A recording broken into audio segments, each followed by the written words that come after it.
করার মাধ্যমে স্থানীয় শিল্পের উৎপাদন পরিবেশকে স্থিতিশীল ও প্রতিযোগিতামূলক করতে চায়।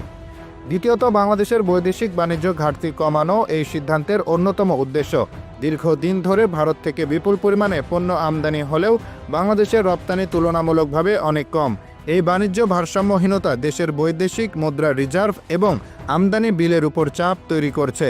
যেসব পণ্য দেশের অভ্যন্তরেই উৎপাদন সম্ভব, সেগুলোর আমদানি বন্ধ করে সরকার দেশের রিজার্ভ রক্ষা এবং স্থানীয় মুদ্রার উপর চাপ কমানোর কৌশল গ্রহণ করেছে।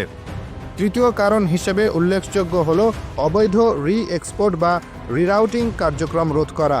কিছু পণ্য ভারত থেকে আমদানির পর বাংলাদেশ থেকে তৃতীয় দেশে রপ্তানি হচ্ছিল, যেখানে এসব পণ্যকে বাংলাদেশে উৎপাদিত বলে দেখানো হতো।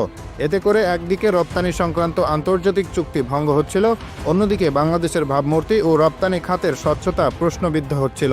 এসব অনিয়ম বন্ধ করতে সরকার এই নিষেধ